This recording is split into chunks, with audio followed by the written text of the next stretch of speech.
Hey, what's up, y'all? It's Friday, and it's not just any Friday. It is First Nation Friday. Welcome to Stir Crazy, episode number 93. I'm your host, Kim Brown, and of course, if you've been watching this show for the several months that we have been on during the COVID pandemic lockdown, then you know what we do every other Friday. It is First Nation Fridays. That is where we talk about issues pertaining to Indian country and issues affecting our Indigenous brothers and sisters. Not only here in the U.S., but today we are going to discuss a couple of stories that are coming out of Canada, one out of Quebec, specifically out of Montreal, where an Indigenous woman was in the hospital receiving care, dying actually, and she had the presence of mind to begin recording because she was being mistreated by medical staff. This is a big story happening in Montreal. The woman sadly passed away, but she was being insulted by the staff, calling her stupid, insinuating that she was on the so-called government dole, basically experiencing medical racism. And that is a big issue that a lot of Indigenous people face when seeking medical treatment, really of any kind. We're going to get into that. We're also going to talk about the Orange Shirt Day that they recently celebrated in Canada, remembering the survivors of the Indian boarding schools, a huge cultural genocidal tactic enacted not only by Canada, but by the U.S. government as well, to separate Native children, not only from their families, but from their languages and their culture. We'll discuss the importance of that. But now I'd like to bring in our fantastic panel. I love this crew of enlightened persons that we have on here every other Friday. Of course, you know her. She is the founder of Crushing Colonialism. She's a journalist and activist, Jen Deerinwater. Also a journalist and activist joining us today, Desiree Kane, and another writer, journalist, activist coming to us from Los Angeles, Johnnie Jae. Family, great to see you all. I love to see your glowing, smiling faces. It's wonderful to see you again here on First Nation Friday. It's great to be here. Yeah, sorry I had to miss our last episode, but it was wonderful. I really enjoyed watching it. Good. I'm glad. It was a great conversation. And we did miss you guys. We missed you, Jen and Desiree. We had a wonderful time. But you guys are hard to replace. So you put it that way.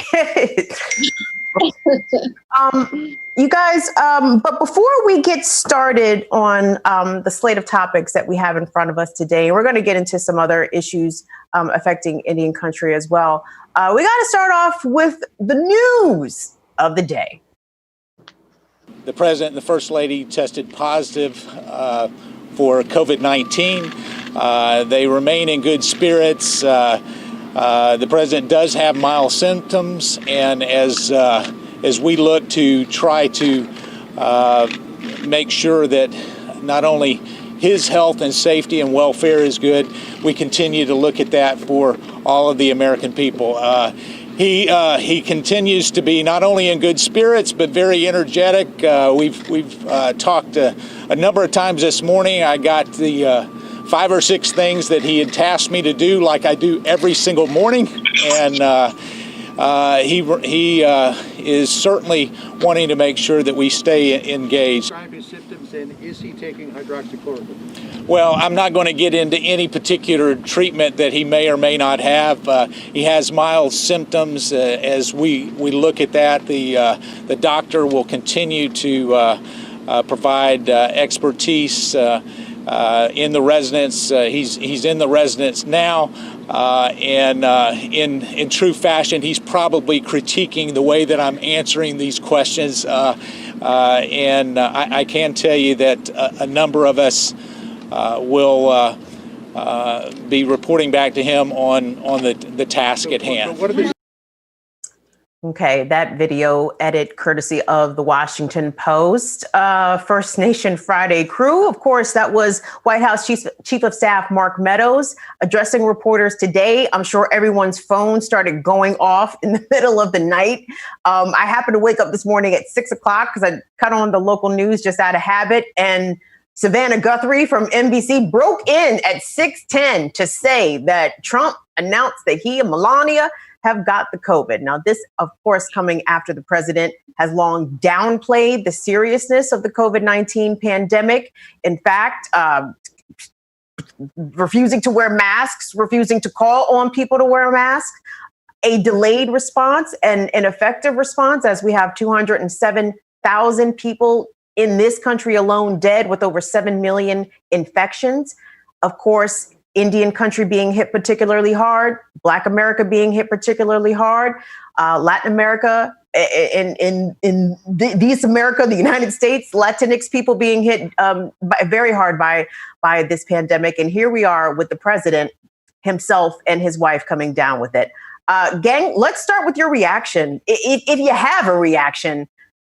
And I know it's a little tempting to do a little dance for this news, but how do we wrestle with that? Someone who is so abhorrent, if you consider yourself to be a quote unquote good person, of course you don't want to wish death or suffering on another person. But does Donald Trump really count as a person? Jen Deerinwater, let me get your take here. I have so much to say. I'm like a little kid on Christmas morning. I can barely hold still. I want to start this by saying that, of course, I think this is awful, if for no other reason than the egregious and irresponsible behavior of Trump puts everyone's lives at risk, and not just here in the so-called US, but really across the world. But when I heard the news, so before I went to bed last night, I saw that his aide had tested positive, and then I woke up to find out he had it as well. And the first thing that went through my mind was the song from the musical Chicago, He Had It Coming. And that's just been kind of running on a little loop in my head all day. Like, I wish I could be that person that's like, no, we got to love our fellow man, but I don't see why I'm supposed to love, this horrible human being that's really responsible for hundreds of thousands of deaths. And I don't see any reason to celebrate his life and mourn him, especially when he's going to get treatment and care that the rest of us will never get. And meanwhile, look at how he's behaved, I mean, this week alone, I have no love for Biden or the Democrats, but he mocked Biden for wearing masks and social distancing. Like, come on, man, Trump had it coming. Desiree, of course, I do want to ask, does Trump count as a person? Does Trump count as people? Should we, feel, of course, we feel bad for people with COVID. Is Trump a people is up for debate. But also what's up for debate is the fact that this president has lied so much, right? Lying is part of his being, his modus operandi. Every time he opens his mouth, he's telling a lie. Is there a chance that Trump is lying about this in order to perhaps use it to gain some sort of sympathetic advantage politically, given that we're so close to election day, or if he lies that he has COVID and claims to make a quick recovery, does that bolster his claim that COVID was not a big deal? Do you think Trump actually has the COVID? I think that we should always be on guard when it comes to anything that comes out of that trash heap's mouth. He's terrible. The reality is that rich people that can afford access to proper medical care are not the folks who are dying of COVID. So I think, I don't know, but the theorist in me says we need to be watching Trump for a coup. I think that he is unlikely to leave office without it being a difficult and strenuous situation.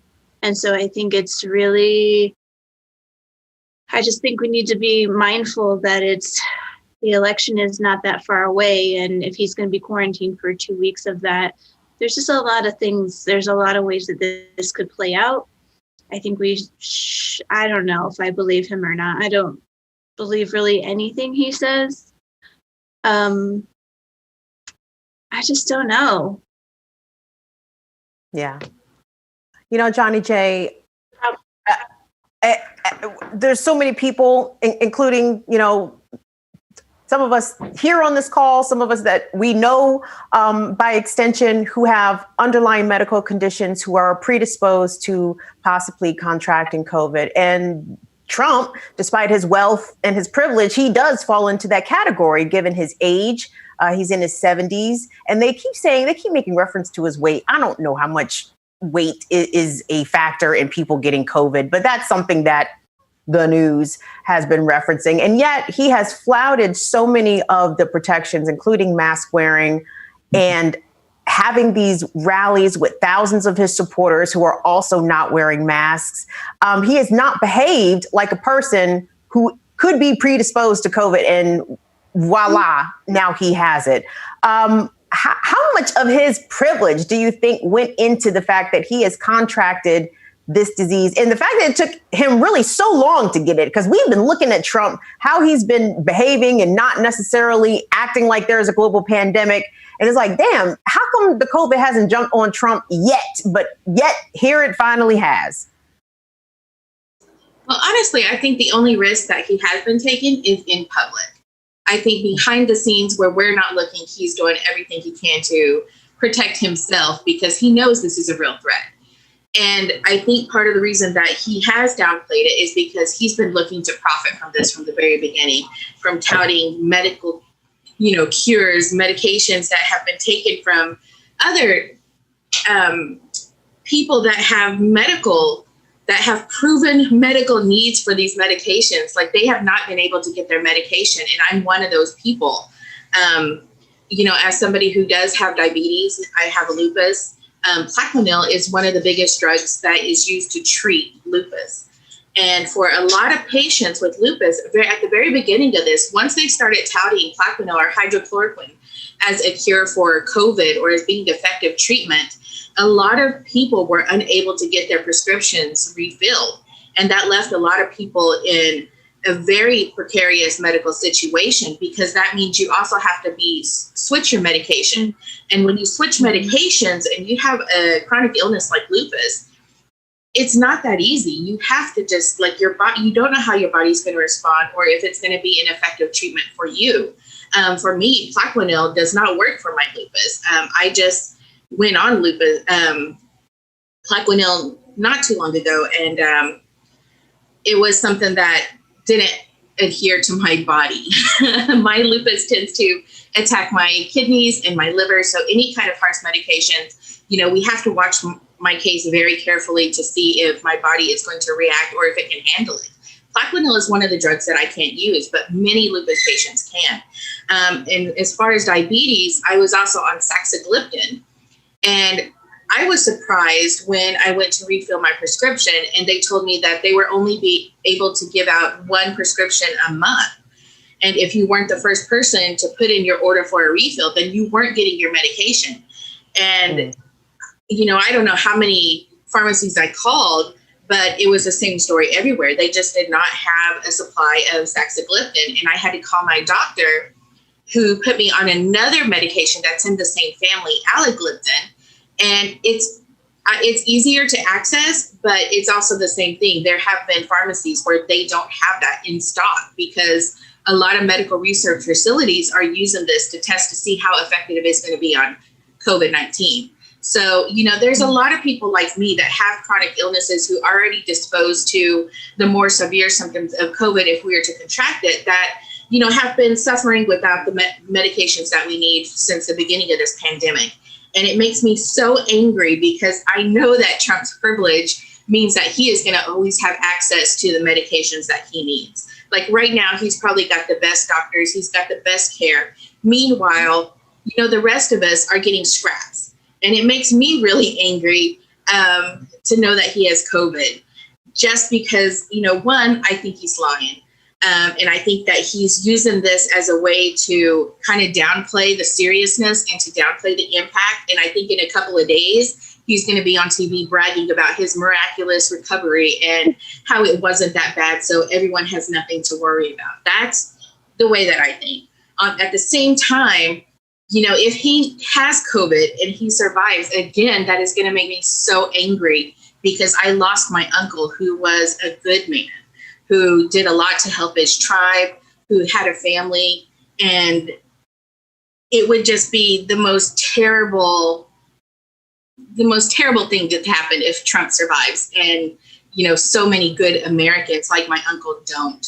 And it just, I don't know, the whole thing just makes me so angry right now because, I already know that either way that this goes, Trump is going to be made into a martyr. And if he does recover, it is just going to make his fan base even more rabid in their denial of the seriousness of COVID-19, which is going to put everybody at risk again. So, it's just really disgusting to me right now. Like, I don't even know how to feel anything but anger. Like, I don't want to wish him bad. But at the same time, it's almost like karma. Like, please do your thing right now, Mm-hmm. I know. And, looking at around the world at some of the world leaders that COVID has affected, including the UK Prime Minister Boris Johnson, the President of Brazil, Jair Bolsonaro, both of whom made recoveries from COVID.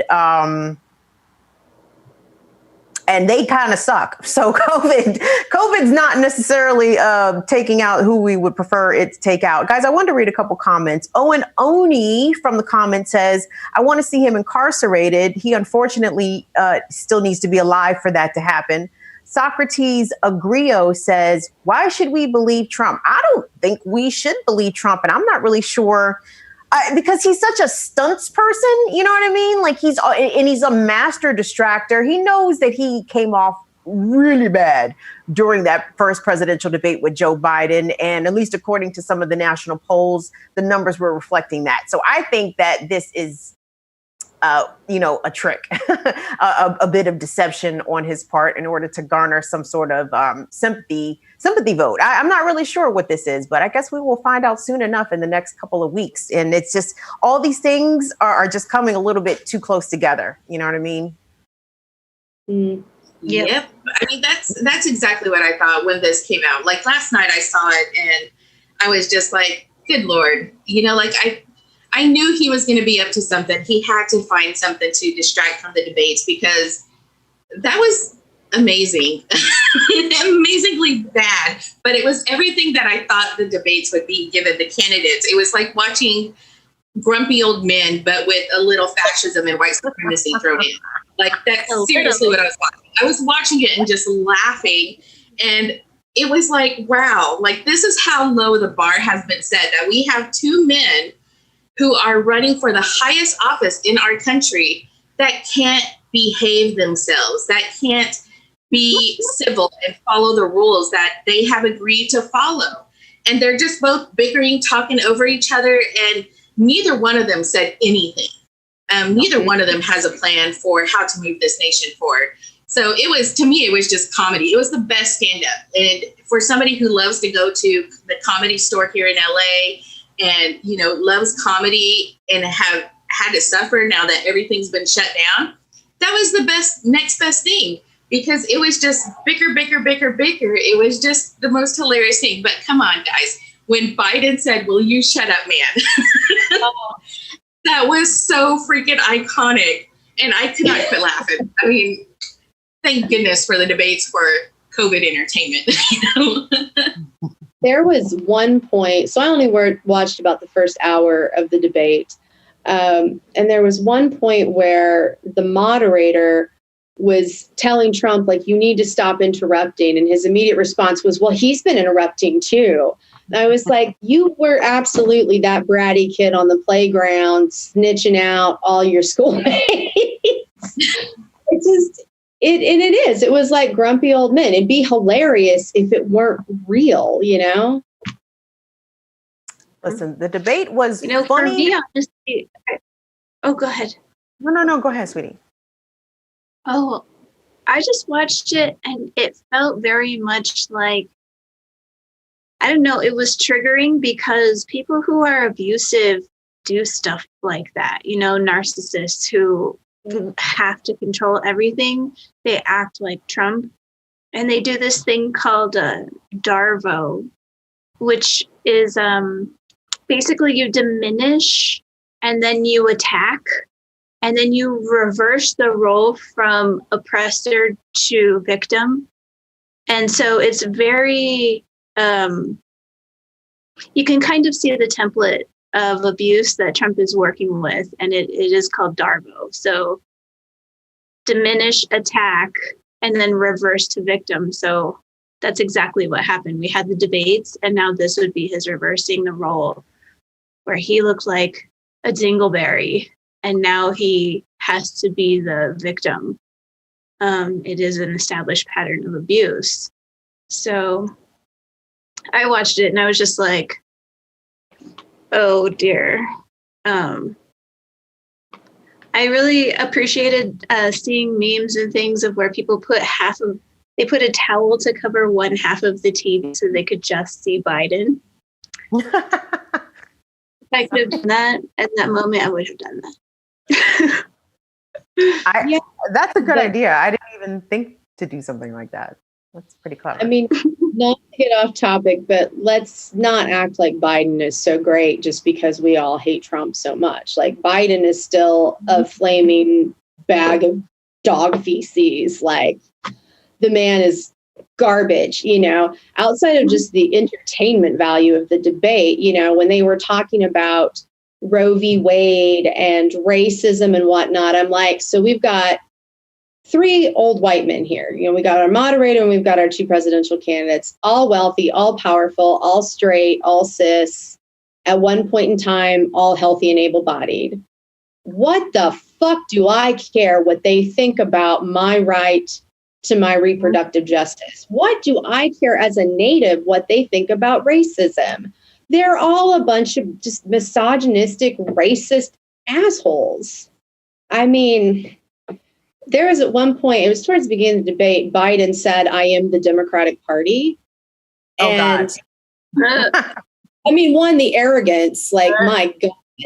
But also, yeah, you kind of are the Democratic Party. And you're why I went from seeing somebody that was, proud Democrat working for nothing for those people to being like, wow, you all are trash. Like, you're just trash. And I'm like, you're right, Biden, you are the Democratic Party. You are a party that is dying. You are a party that doesn't represent the people. Like, fuck Trump, but let's not give Biden a free pass along the way either. Oh yeah, Fast sold out the Green New Deal like in a snap.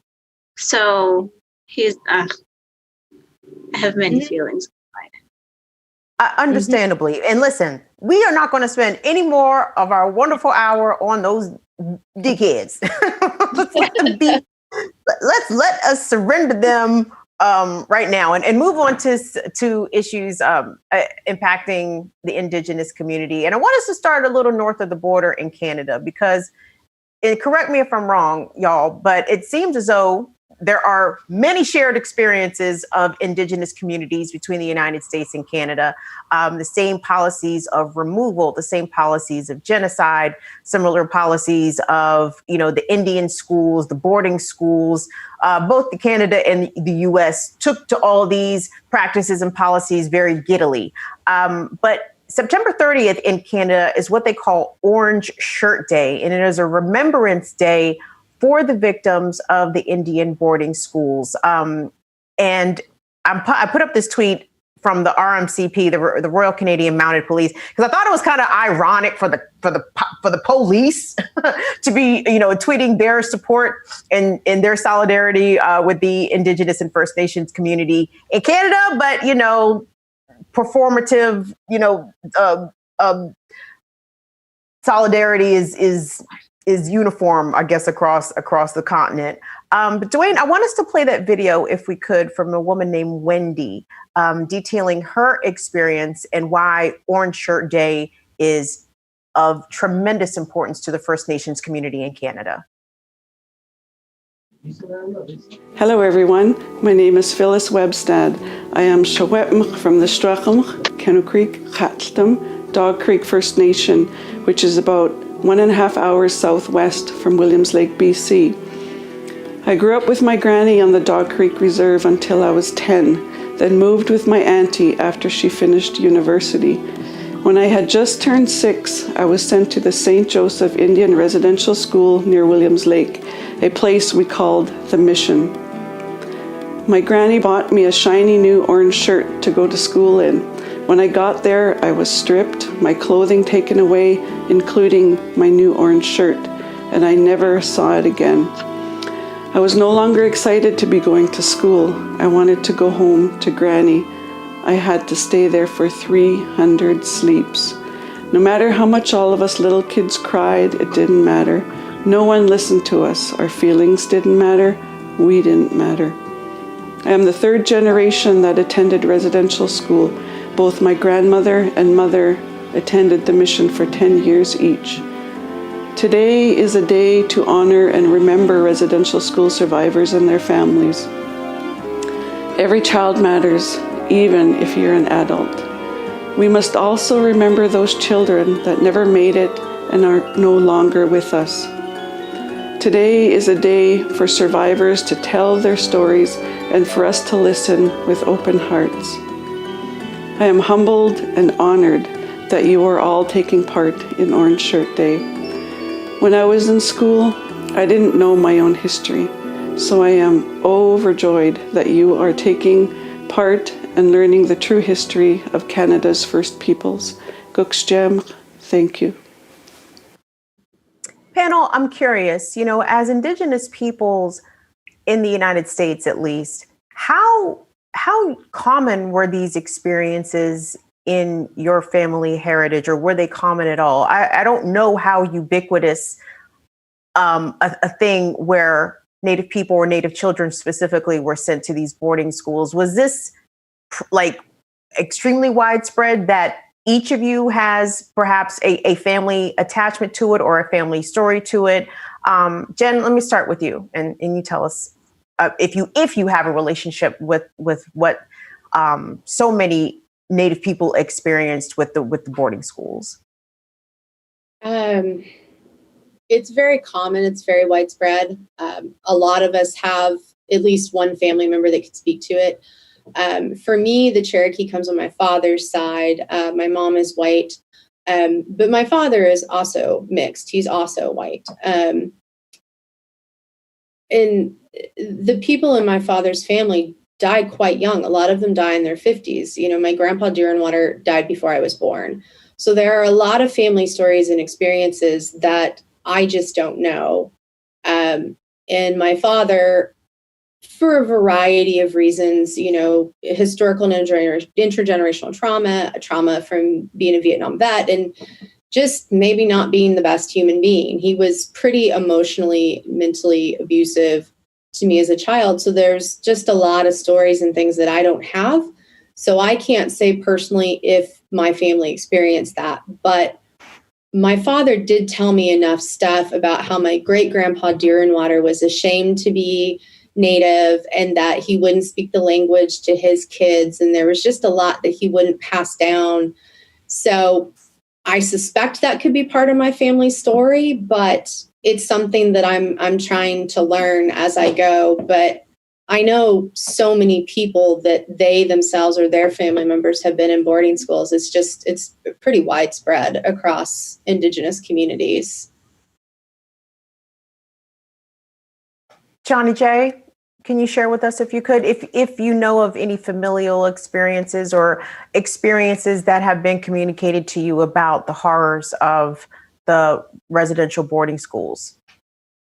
Actually, yes. My grandpa, when he was a child, when his dad passed away, because his mom was now single and there were 8 kids, they removed all the children from the home because in their eyes, she was no longer able to care for them as a single mother. So they took him and his siblings and they split them up. The girls were sent to the Miwok Academy in Oklahoma, which was an infamous residential boarding school for young Native girls. My grandpa was sent to an orphanage, and some of his brothers were also sent to different residential boarding schools, but they were separated. Some of them had their names changed to more American names. They suffered horrific abuse, and they spent the rest of their lives trying to find each other. The first siblings that were able to reconnect was my grandpa and his sister Elsie. And from there, all throughout my life, we were finding different siblings we'd have like these family reunions, and it'd be like, oh, we found so-and-so, so we're going to get the family together and bring them back in. And that's how I grew up, was just finding all these different grandpas and grandmas that I didn't know I had, and not really knowing the history because my grandpa never really talked about it. So we actually didn't know. We knew that he was sent to residential boarding school, but we didn't know the extent of the abuse that they suffered until after he passed away. And it was actually at his funeral that they found their last sibling, their youngest sibling. He just happened to read my grandpa's obituary in a paper and was like, that's my brother. And he showed up to the funeral. So, you know, that it was kind of like a bittersweet moment because, you know, the family was all together for that last moment to say goodbye to my grandpa. But, you know, so when you talk about the residential boarding schools, a lot of people think, oh, well, that's in the past. It's so far away. But that was my grandpa. And, you know, the abuse that they suffered was just so horrific. And it wasn't until after he died, you know, that we started learning more about my grandpa. And he was a fluent Choctaw speaker. And it's kind of funny, like we found a Bible that was in Choctaw. We found hymnal books that were in Choctaw. And, you know, it kind of started me down this road of learning more about my family and like what he came from. And, you know, just knowing that, you know, he had all this knowledge that he was just scared to pass on because he didn't want his children to face the same discriminations or to feel like they were less than the way that he was made to feel in these residential boarding schools that strip you of your identity, from your names, from your culture, from your communities, from your languages. They stripped everything away from the native children that they were taking, and they made them hate themselves. They instilled that hate and shame of being native in them. And it's important to also know that, you know, the residential boarding schools, you know, they still exist today. There are still operating residential boarding schools for Native children. And, you know, they're not all bad, but they all do have that history attached to them for the most part. And it's important to know that because that's what Indigenous people are still facing. The genocidal policies of the past are still happening today, just in different ways. It gets recycled over and over and over again. With every generation, you could go and you can find policies of removal, of genocide, of extermination, of, you know, even assimilation, and trying to integrate us into American society. We're still seeing those policies, and we still feel the impact of them to this day. And it's horrific when you hear these stories. Because, you know, it wasn't just my grandpa, it was my other grandpas and his sisters. And you hear their stories and you're thinking, oh, wow, like the strength and fortitude that they had to survive that and to come out still trying to find each other and to learn how to exist as a Native person in a world that made them ashamed of it. Like the strength of that. Because, you know, I grew up in a really huge family, and you never would have guessed that my grandpa had experienced such abuse. He was always a loving grandpa, and there were a lot of things that I understand now that were survival tactics for him, coping mechanisms, because, you know, I've seen how that impacts our whole family in the way that we deal with the trauma that we face. Because when you go to these residential boarding schools, when you've been taken from your family, you've had that connection severed, it changes the way that you're able to relate to other people, the way that you're able to connect with other people. It changes that. Even the way that you just feel like you can't talk about what you've gone through. And there's such a stigma in Indian country when it comes to experiencing trauma. A lot of our older generations were told not to talk about it, to pretend that it never happened. And when you let that build up, well, there you go. You start seeing how people start trying to self-medicate through alcohol, through drug abuse. We have high rates of suicide. And all of this is a symptom of the colonization that we've dealt with. It's a coping mechanism for a lot of people. And I think that's so important to understand because our communities have been just devastated by these policies. And it's not something that's just 100, 200 years in the past. Like, this is literally within the last 75, 50 years that, we've had natives who have been experiencing these horrific residential boarding schools where they've gone in, and very few were lucky enough to leave. There are mass graves that they're finding now when they go in to study these residential boarding schools. Just about 5 years ago, they found a mass grave that they knew was there, but they weren't able to locate. But they finally found it, and they were able to start sending the bodies of the children that were buried there, finding what tribes they came from and sending them home. And that's still an ongoing project of them trying to find out where these children belong so that they can send them home. So it's something that is just ongoing, and it's completely devastating, which is why, you hear Orange Shirt Day. That is so vital for survivors to be able to speak about their experiences and to say that I'm still here. Desiree, what's your perspective on the Indian boarding schools and the institutions of cultural genocide that they were, and how they fostered really generational trauma for so many Indigenous families for sustained periods of time? Well, so Johnnie really said everything that I would possibly say, all the way down to it being borderline eerie, to how similar her story is, because mine is my grandpa at a different school, at Carson Indian School in Northern Nevada. He and his brother were taken in the night, separated from the children who went to Prescott Indian School. So I don't know. It's just, I heard so clearly, like, when we talk about systemic impacts onto families, Native families, and how it just ripples through communities, how similar that story was that Johnnie just shared about her family, with the cousins popping up, and grandmas and grandpas, that you learn throughout reconnecting with your family as you suture up those wounds. There's a lot to that.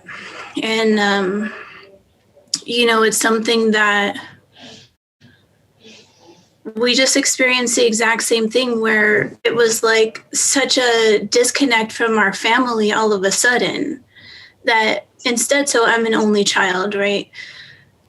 Johnnie grew up in a big family. I grew up in a tiny family, wondering where the hell else is the rest of my family? Like, I know it's more than just, so my dad's family, I got my great aunt, because it's like my German and Dutch side. I got my great aunts, I got my great uncles, I got my cousins and stuff. And then on my mom's side, it's like, I got these few people. What's going on with that? And then as I got a little bit older, I started asking my grandpa, Grandpa, what's going on? He wound up telling me about boarding school. So I was 14 years old and, frankly traumatized hearing these stories about my grandpa, in a terrible place. So he tells me these stories. And then when he passes some years later, not that many years ago, I inherited a book that he wrote about his experiences at boarding school, which was again traumatic to receive a book from your grandpa about trying to kill himself at 7 years old because they were medically torturing him because he had polio. So I really can't drive home enough what Johnnie said. People think this is a long time ago, but my grandpa died in the 2000s, so it's not really that long ago. And I was disgusted to see the RCMP stand with the Indigenous children. No. That's like when police here want to stand for missing women while their, precincts are maybe involved with the disappearance or covering it up, or who the hell knows, for an oil company, right? So I don't know. I appreciate the visibility when it comes from the community. I don't appreciate the visibility when it's just being co-opted by police to virtue signal. That's just ugly. The whole situation's just ugly. And that happens a lot in Canada. You see this whole movement for reconciliation. And it's not about reconciliation or making amends to the First Nations of Canada. It's about trying to continue their niceties, that reputation of them being nice, because they're not making any real effort to make amends with the First Nations people. It's just lip service. And, you start seeing that movement kind of trickle down to the US over the last couple of years, where they're like, oh, we need to do reconciliation with the Native people here. But again, it's all lip service. The US has never been able to admit that they have enacted genocidal policies against Indigenous people here, and I doubt they ever will.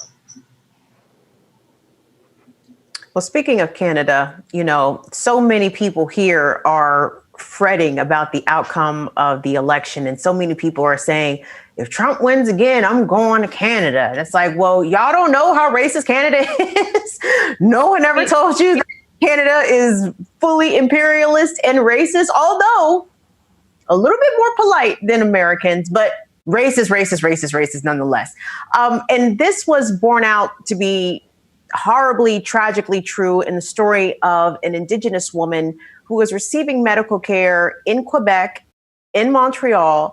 And she, not only did she end up dying, but she was being insulted racially by the medical staff that was there to basically save her life. And this has become a pretty big story in Montreal.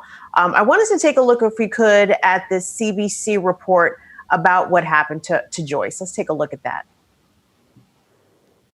Joyce Echaquan put up this live video from her hospital bed yesterday. The mother of 7 calls out for help. The distress in her voice is obvious. You can hear other voices too.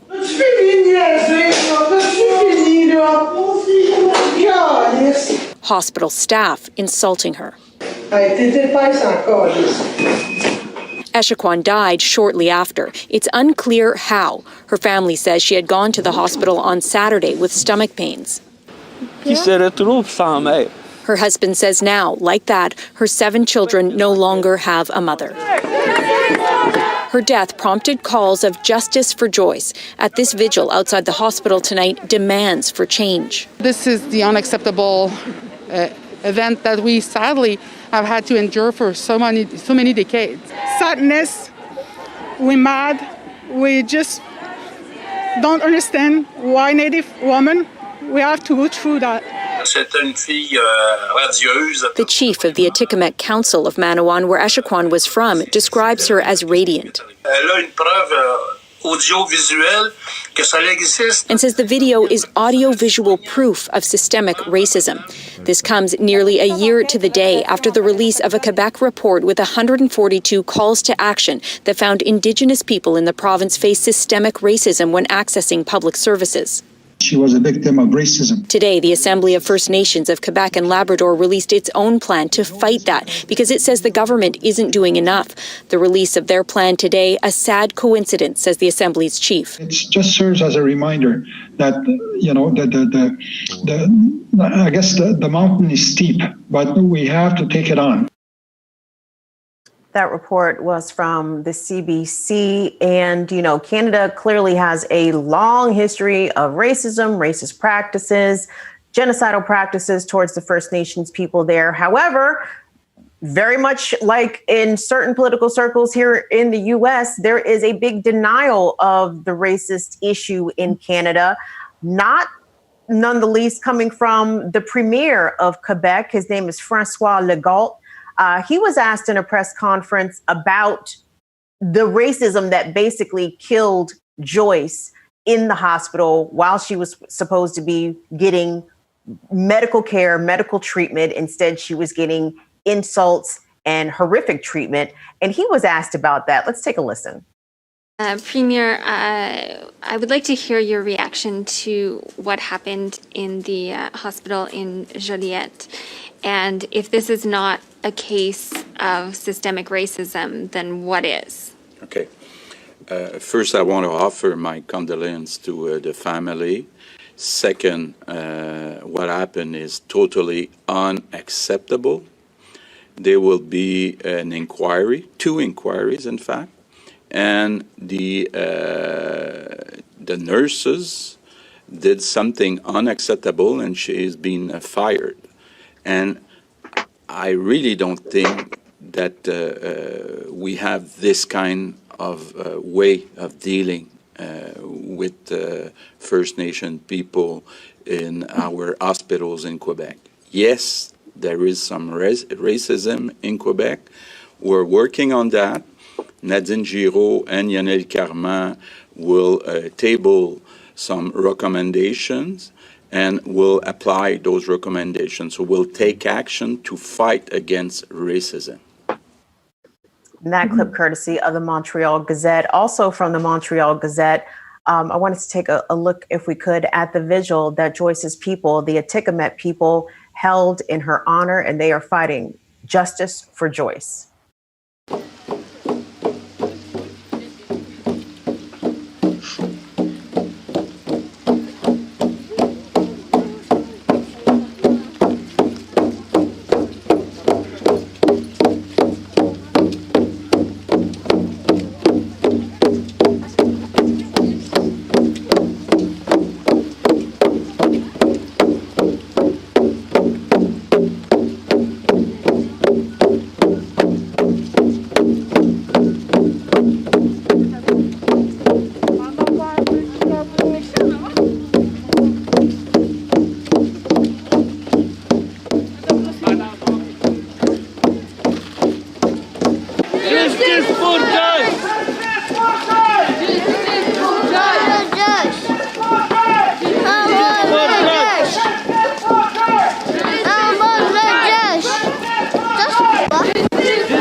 You know, group, so many of these issues are systemic and overlapping, and the US and Canada just read from each other's playbooks when it came to dealing with First Nations communities. Who wants to jump in on this first? Because I'm sure you guys have hot takes about what happened to Joyce and the ongoing, basically, genocide of Native peoples, specifically Native women. It's 2020, and people are still encountering this in a so-called liberal, open-minded society like Montreal, Quebec. Who wants to get in first? Jen Deerinwater, let me tag you in. I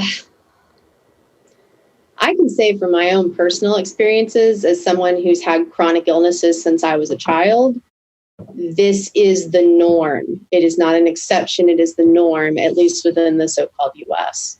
And not to get too far away from the issue of racism, but there's also issues of sexism and ableism in medical care. There's anti-queerness, there's transphobia. Like, there are so many problems in healthcare that, honestly, for me at this point, I just call it the medical industrial complex. To me, it's not a setting for care. It's not a setting to heal wounds. Instead, it creates wounds. You know, for me personally, it's been everything from, you know, microaggressions to more severe things similar to what Joyce experienced. And it's been in parts of the US that claim to be liberal and lefty, like in Boston or here in DC, where I currently live. You know, and at queer medical facilities, because I'm bisexual and two-spirit, so I try to seek out queer healthcare when I can. You know, I've been at the ER on the verge of death from an abusive partner and had a nurse get real nasty and mean with me when I refused to tell him about my people. And then suddenly no one was coming to take care of me. Like, I literally could have died. And that's what happened. You know, I've been at the Fenway Health Center in Boston, which is a queer health center, have my feet in stirrups, having a doctor, and a doctor of color, no less, you know, like after me about like my last name and telling her about it and what does it mean to be an Indian and blah, blah, blah. You know, here in DC, when I first moved here, I tried to go to the Whitman Walker Health Center, which is another queer health center. I walked in, I saw medical staff covered in the football team slur and logo. You know, I tried to see a therapist, and they act as if I, had like mental illnesses that I don't have because I try to take part in ceremony and things. The George Washington University Hospital has been horrible to me. If there were more pain management doctors and services available, I would no longer go there. I had back surgery there in December 2017, and I feared for my life to the point that I just left the hospital a couple of days early. I had white nurses refusing to follow the doctor's orders and denying me pain medication.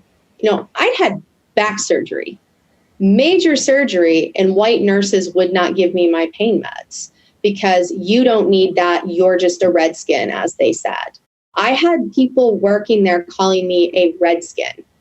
At one point I called in their interim director of patient experience and had an hour-long meeting with this guy.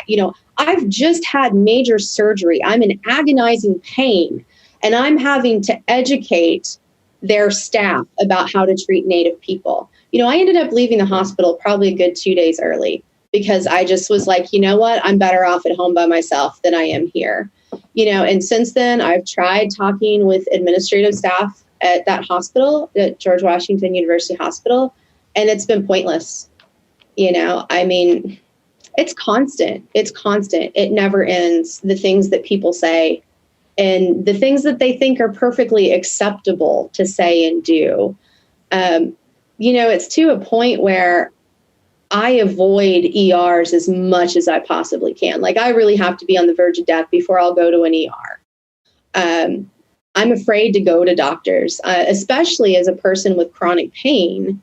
I know I'm white coated. I know I get treated differently than our darker relatives, but my last name's still Deerinwater.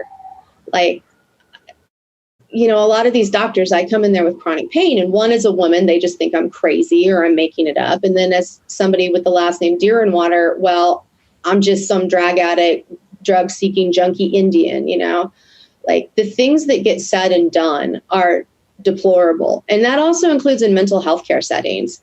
I've had so many problems in mental health care over the years, some with racism, some with biphobia, different issues, that it's to the point where, like, I've just given up on mental health care. I'm a person with complex PTSD and a lot of trauma. Like, I need mental health care, but it's not a system that's safe for me. This is the norm for us. Desiree, I wanted to ask and also kind of make an observation because, what we saw in that CBC report with what happened to Joyce. I mean, first of all, the reason it's even a story is because she made a video of the medical violence that she was experiencing while in hospital. And had that video not been released, broadcast, gone viral, her experience and her suffering may not have fully been known. And this is really seemingly the only scale, the only thing that somewhat balances out what is happening to people of color, marginalized communities, Black and Indigenous communities, is the video. If there wasn't video of what happened to George Floyd or Jacob Blake, the police would have made up a story, swept it under the rug, and no one would have been the wiser. And the very same thing with Joyce. 37 years old, mother of 7, and she's gone, partially because the nurses would not take her pleas for assistance and the fact that she was crying out in pain. Seriously, what is your take about what happens to women, to Native women, to Indigenous women in these medical spaces? I mean, it gets erased, and what happened to her also would have been erased if she didn't act as her own advocate and make a video explaining what happened. Mm-hmm. Those cameras and social media in a way has really actually helped Native communities have at least, I don't want to say a sense of safety, but in a way, at least the things that have been said for so long and under rug swept, invalidated, chalked up to drama or addiction or some, all of the many terrible tropes that get thrown at Native people. It just, I don't know. I feel for this family. I was watching that video and I was really glad to see that the community is rallying. And it just struck me, you know, as you're saying about George Floyd and, I mean, Standing Rock, Olivia Lone Bear, all of these different situations that have occurred that have been highly tragic have been able to get media visibility through these kind of self-advocacy situations. And I know that there are settings on iPhones and Androids that you can set up, which I encourage people to do. Like my iPhone, if I push the thing 5 times in a row, it's going to call my support system and say, I'm interacting with the police right now, and it starts recording on both sides of my camera. And then if the thing dies, it sends to your family. Those kinds of things help your family get justice if something happens. Like, there is safety and visibility sometimes. And so what we're seeing happen is technology is providing a way for there to be credence given to complaints that have been so just intentionally ignored, intentionally shut down. You know, it's a good thing, I think, albeit tragic that it's occurred this way. Mm-hmm. And Johnnie Jae, I mean, I know that you know how much racism is baked into the medical field and how racism, it just permeates, you know, the medical professionals who are supposedly there to help you. But just based off your race, your ethnicity, they have already made assumptions about you, have made assumptions about the level of care that they're going to provide or not provide for you, and determining whether or not you're as sick as you actually say you are. How did Joyce's story resonate with you when you saw it? You know, it was horrific because it just triggered so many memories of my own treatment, having to seek care. My family has 31 years of combating racism within the medical system for me to be here. You know, and even longer than that, because, you know, my grandparents were both disabled and we had to fight for their care as well. And, you know, for me, I have lupus, and lupus attacks so many of your different systems. For me, it's my kidneys and liver that always get hit the hardest. And I just had blood work done, and they came back and my kidney function was decreased and my liver enzymes were elevated. And already I just got this sinking feeling in my stomach as soon as I saw that, because I just started with a new doctor. And when doctors see decreased kidney function and elevated liver enzymes in Native Americans, the first thing that they think is alcoholic or drug addict. And after that, and once they have that assumption, they stop treating you like a patient. They stop treating you like a human. And I had this sinking feeling, and I was just so sick to my stomach, because I was like, I need care. I need for this to get better. And I've been doing everything that I can, because my health has been on a downward spiral this year. And so many things have happened, and it's like, it's terrifying right now to be chronically ill in a time of COVID anyway. But I just had this sinking feeling, and I was just like, you know, this is not good.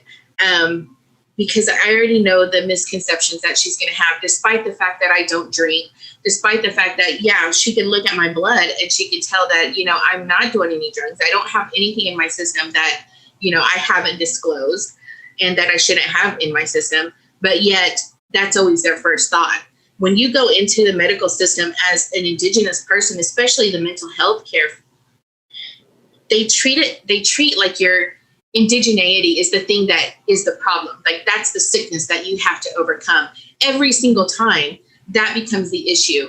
And it's so frustrating. And, you know, I just seeing that video, it made me terrified, because here in LA, they're not letting anyone go into the ER with you. And I'm used to having somebody with me, because if I can't advocate for myself, I need somebody else there to do it. And with COVID, there's so much ableism going on with them not wanting to give care to people that they think won't survive.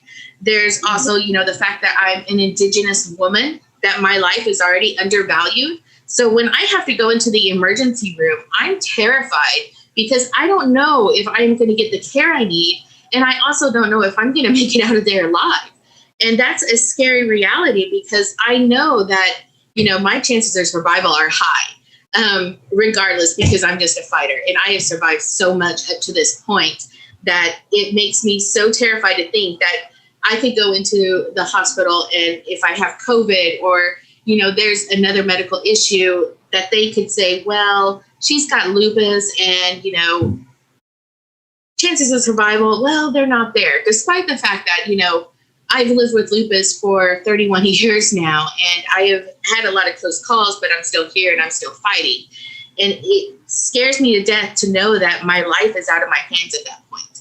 And especially when you know that racism is so rampant. When I saw her video and you listen to them talk, we saw a couple of things that they said that were horrific, but there were more.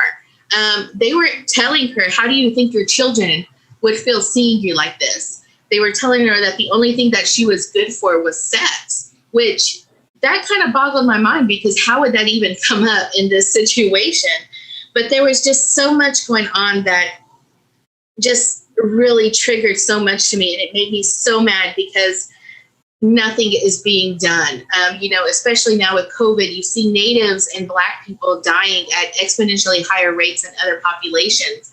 And a lot of that is due to the racism within the medical system. They are intentionally being denied care, being denied access, and being denied the resources that they need to take care of their health. That's just the reality. And seeing this video, I'm so glad she got it on video because, I think a lot of Natives, when we go into the hospital, we record, we take video. And just in case, just last year at the beginning, I woke up paralyzed from the neck down and I had to be taken by ambulance and they were telling us they were taking me to Cedars-Sinai. And from everything that I knew about Cedars-Sinai, it's one of the best of the best. And I was so relieved because I was scared. I was paralyzed. And when I heard they were taking me to Cedars-Sinai, I was so relieved because I thought, you know what? I'm going to get the best healthcare here. I'm going to get the help that I need. They're going to figure this out for me. But that's not what happened because once they got me to the hospital, I was left on a gurney in a hallway. And then they took me into a room after probably about 15 minutes of just sitting in this cold hallway with nobody there. It was just like from the ambulance entrance, just this little short hallway. They just left me there. And then 15 minutes later, somebody came and got me. They moved me into a room and nobody talked to me. Nobody asked me why I was there. All of a sudden, they're just cutting my clothes off. They're sticking wires on me. They stuck an IV in me. And I was telling the nurse that I don't take pain medication. And I told her that specifically because I don't take pain medication because the minute that you do, even if you need it, they stop treating you like a patient. They stop listening. So I told them not to give it to me. And that was the first thing that she did was give me morphine. And they pumped me full of drugs. Nobody even knew why I was there because nobody was talking to me. Nobody was asking what the problem was. And they got done putting all the wires on me and they left me there. I had my clothes cut off and they just left me there uncovered. I was there for like 20 minutes like that until another nurse happened to walk by and see me and was like, oh, do you need a blanket? And she just came and put a blanket on me. And it wasn't until my partner got there that people started talking and asking questions. And we were just so frustrated because when the doctor finally came in, he started lecturing us about not having health care. And that was his main concern, was the fact that we didn't have health care. So his thing was not the fact that I was paralyzed. It was just that we didn't have health care. The whole time we were there, every time he came in, that was his whole concern. And, whatever they gave me, it started to work. I started being able to move little by little, but we didn't know what caused it. And they were so rude to me in terms of how they were treating me. Like they wanted a urine sample. I could barely walk once I regained function. Like I was so weak and they didn't even offer a wheelchair or anything. They were just like, well, if you don't pee, we're going to have to put in a catheter. Like it was a threat. And it was so horrific because, I kind of hobbled to the bathroom. I got them their sample. I got back in the room and I started getting sick. I started getting nauseated. And, my partner went to go get somebody. And they were like, okay, we'll have somebody come in. We'll see if the doctor, what he can give her. The doctor came in and they discharged me. They were like, well, you're stable, which meant I was walking. So they discharged me, and he gave me a prescription for some anti-nausea meds, and that was it. And we were like, well, what happened? How do we prevent this from happening again? And he was just like, well, if it happens again, come back in. And he just sat there for probably about 10 minutes lecturing us again about not having healthcare and eating pistachios. And we left the hospital, and I was pretty much out for the next couple of days. And we ended up having to go to another ER. And they told me at Cedars-Sinai that my blood work was good, that everything was fine. But once we got to the other emergency room, you know, they took one look at the tests that we had from Cedars-Sinai, and they were like, why weren't you admitted? And the doctor that I had, you know, he actually called over there and he chewed them out because I could have died. I was diagnosed with GBS. And, you know, if you don't start treating that right away, you could die, or I could have been permanently paralyzed. Like, that's the reality of having GBS. And there's so many other things that just come with that the risk, especially because I have lupus. Like, that just aggravates it. So, you know, it was a lot. And if I hadn't got the care that I needed at this other hospital, if I didn't have those tests, I'm pretty sure I would have been treated the same way that I was at Cedars. But, you know, it's so prevalent, and there's so many natives who just die so unnecessarily from illnesses that are easily treated or managed just because of the medical racism within the systems that we have to go to. Like, we have to depend on these, and it's just so horrific. I don't even know. Like, it's so traumatizing just to be a native in the U.S. as it is. But, you know, to be a native who needs medical care or is chronically ill, disabled, who is queer even, you know, it's just a lot. It's overwhelming. Like, I don't even know how we handle things the way as well as we do, like how we still stand as strong as we do, because it's just punch after punch after punch. And there's no end in sight for any of it. No, I mean, medical racism is medical violence. And on top of that, it's a mind fuck, right? Like, you show up to a place that is supposed to heal you, supposed to treat you, and yet you know when you are getting the ass end of some treatment, right? Like, you know when things aren't right. And you know why sometimes things aren't right, because you are a brown woman, a Black woman. Like, and in America, well, North America, for all intents and purposes, I mean, usually that is enough. I mean, I have not experienced, Jen and Johnny, what you guys have, not even close. I did have an experience with my mom in the hospital where they almost put me out of the hospital because they were slow walking her pain medication. And I told them, I said, if she was a white woman, she wouldn't be in here doubled over in pain. Next thing you know, they call security and it's a problem. But I appreciate you both, all three of you actually, you know, being very honest and vulnerable and sharing your stories, because these things are systemic. What happened to Joyce in Montreal was not a one-off. This happens to Indigenous women every single day across North America. So that's definitely, everybody keep that on your radar. Before we get out of here, guys, I wanted to share with you a quick video. The Indian Collective is starting a new campaign. It's called the Land Back Campaign. And it was inspired from the events of July 3rd of this year, when Donald Trump visited Mount Rushmore, and the land defenders of the Black Hills came to let the president know that, number one, he was on stolen land. Number two, the United States was still in violation of many treaties regarding the land of the Black Hills and Mount Rushmore, and that they want this land back. So the Land Back campaign is going to launch in earnest on Indigenous Peoples Day on the 12th of October. But they have released a short film sort of encapsulating the events that happened the weekend of July 4th in the Black Hills. I wanted to take a quick look at it. I hope I'm pronouncing the word right. It's Hesapa. Let's take a look at that, Dwayne. To our relatives of Bennington County, do you hear us inside of there? Our relatives inside of Bennington County, we wanted to remind you that you're not forgotten, that we love you, that we remember you, that we know that you're in there as a result of an unjust system. And us, we came together, your relative, to stand with you as we stand against the President of the United States. as we fight for our land. And we remember you, and we'll make prayers for you. So we're here to stand with everybody throughout this nation to call out white supremacy, to call out an end to systematic racism and oppression of our communities and our people. Tomorrow, the President of the United States will be coming to the heart of the Asheti Shakoi, and he's not welcome here. And we're here to send a message that we want Mount Rushmore closed and the return of that land back to indigenous people.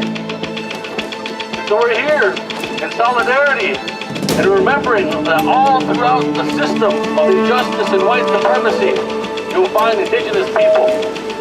And we also want to remind that as we do this work, we're standing in solidarity with our black brothers and sisters against this racist system of oppression. We have fought hard and long time to protect our land, and will not continue to stand for our land to be stolen from us. Go to the Indian Collective YouTube channel and check out the extended version of this clip of Hasapa. Gang, I wanted to ask, and really quick, because we're already here, we're at 6:15, and it's Friday. We all know we have, Friday things to do, right? Yeah. But I wanted to get your take on this, because this land back campaign is basically, and I'm quoting here from the Indian Collective, it's a multifaceted campaign to empower indigenous communities to get their land back. A very basic yet complex premise given the times that we're in right now. But what they're doing, they're encouraging people to, number one, go and watch the full video on YouTube, also sign a petition, and they are empowering other indigenous communities with tools as part of this campaign for getting the land back. Jen, let me start with you. What is your, I mean, it's a silly question to ask what your take is. I know you support Indians getting the land back, but for this to be a concerted campaign, what are your thoughts about what the land back movement looks like in the 21st century? I'm so excited, and I feel like just in a lot of ways as Native people, I feel like we've just been erased for so long. I feel like Standing Rock was kind of that modern moment where the rest of the world went, oh, hey, there are still Natives. And I feel like we've been able to keep building on that momentum. And I think also things like the Land Back campaign are partially a result of Black Lives Matters and Mahente and other movements by other folks of color fighting for their rights. We Natives, for very obvious reasons, we're a real small population. I don't think we would have some of the wins that we've had if it weren't for Black and Brown folks also fighting for themselves and their communities. And I think that because we're now having these really large conversations around racism, we're also able to engage in large conversations around colonialism and how our lands have been taken from us, and how it's not enough to just say, oh, we're so sorry what we did to you, but you owe us our land. Like, that's what you owe us. And for me, as a citizen of Cherokee Nation of Oklahoma, I want not only the land that we were promised within what was then known as Indian Territory, now Oklahoma, but I want our ancestral lands back. Like, a good chunk of the Southeast was my people's land, and we have almost no sovereignty over those lands. Like, there's a very teeny tiny portion where the Eastern Band Cherokee are, but otherwise, our lands, we have no rights to, I mean, I'm doing a lot of coverage and work around the Mountain Valley Pipeline, which happens to pass through parts of our ancestral lands. And, as they're finding remains of people while they're doing the pipeline construction, like, if those remains turn out to be Native, if they turn out to be Cherokee, we basically have no right to them. Like, that's our people. And we can't even, have our people to bring them home and really lay them to rest, Like, we can't really practice our spiritualities freely if we don't have our lands, because for us, it's not going to a church or a synagogue or such. It's being with the land, Like, everything about our land is who we are. There is no disconnection there. And so, fuck yeah, land back. Desiree. Right? I don't know. I'm so encouraged when I see anything that has to do with land back, because it's true that land is power. And when you have a generation of Native folks who have been erased, disenfranchised, just struggle, and you have that just for generations and generations, like the ways and the paths towards healing involve direct communication and contact with the land. And I feel like people will understand this, maybe not. When you get near your home territory of your people as a Native person, you can feel it. You can feel it in your deep RNA, where historic trauma and historic celebration exist, right?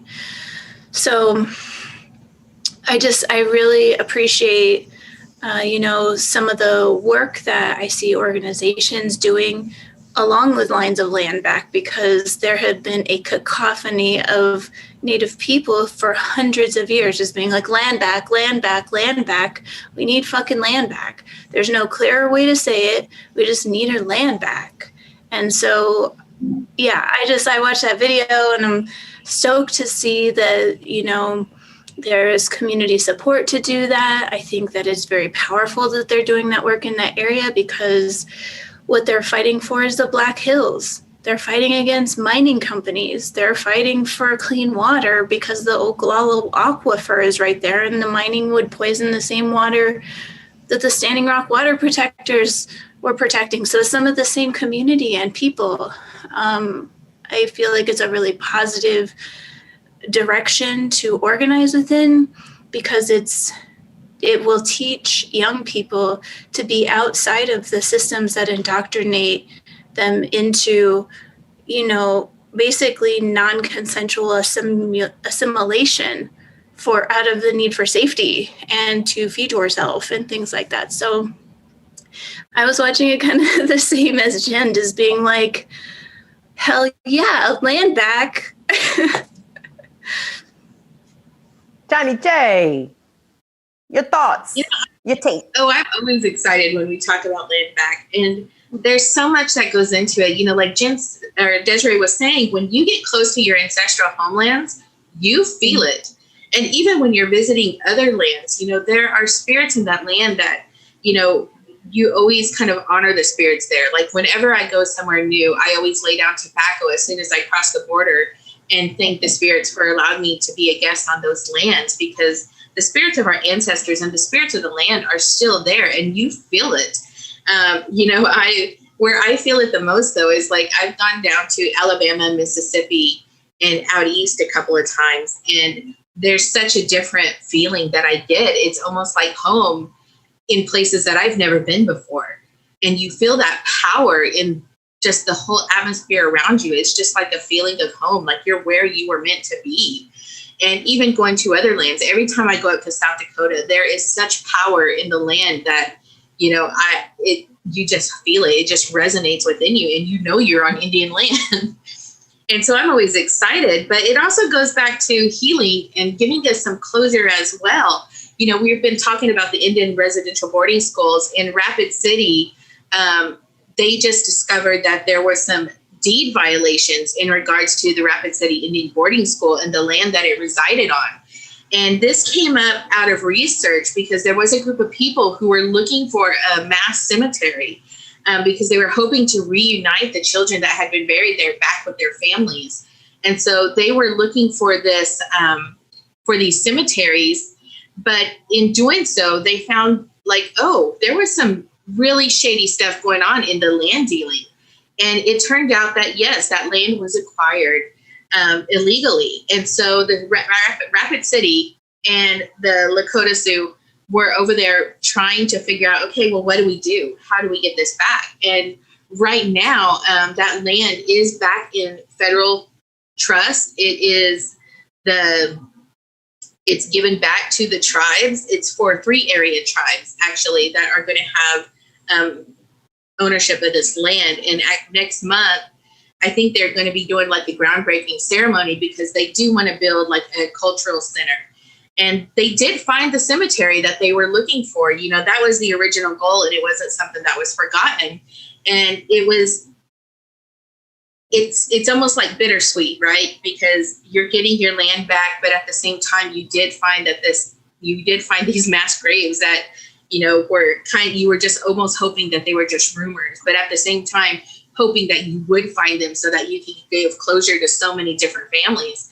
And, you know, they found this grave, and they've been able to identify, I think, over 50 students who died there, and they've been able to return them home to their tribal communities so that they could be buried there. And, you know, land back is just so vital. And I know a lot of people think that giving Native land back means that we're asking them to leave, that we're going to kick everybody out. And that's not the reality of it, because we understand that, you know, there are so many people here now, so many different people that do call these lands home.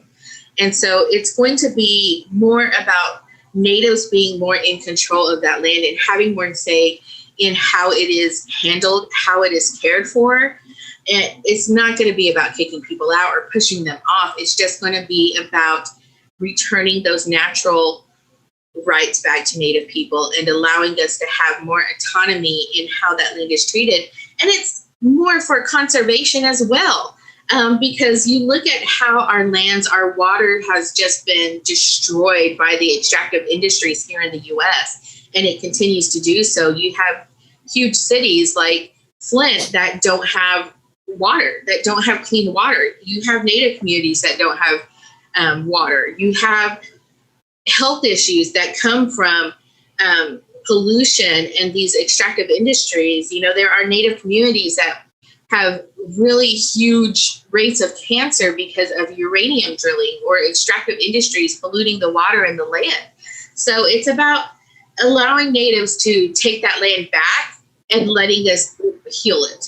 And we need that now, because you look at the wildfires, you look at the pollution, you look at everything going on, and we're going in the wrong direction here.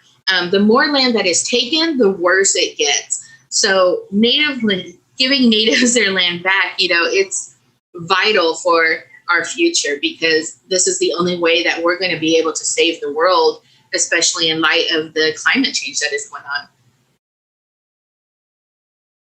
Listen, I encourage everybody to do a little bit more research about the Land Back campaign. The Indian Collective is launching it, or this latest iteration of it, on Indigenous Peoples Day. So definitely get more information about that. Guys, we are out of time for today's First Nation Friday. I'd like to thank our collection of Native voices joining us today, as usual: Jen Deerinwater, Desiree Kane, and Johnnie Jae. Follow all of them on Twitter. They are excellent Twitter follows. Johnnie Jae is never off Twitter. Apparently, I have discovered this. She's on Twitter in the morning, in the evening, and maybe even in the afternoon. So definitely, let's just I'm Twitter. I'm the Matrix, actually. I'm everywhere. Yes. So again, thank you all for watching. Thanks everyone that was watching today, and in the comments and in the chat. We certainly appreciate you. Don't forget, we are in the middle of our fundraising drive. So if you have just a couple of extra dollars, we know times are tough, things are tight, but you're not going to get a First Nation Friday really anywhere else. So listen, go to therealnews.com/donate. Anything you can give us, we certainly appreciate it. And thank you very much for watching. I'm Kim Brown. We'll see y'all next week here on Stir Crazy. Everyone have a great weekend. Please be safe from COVID. And that's that. Y'all have a good one, okay? See you later. Bye.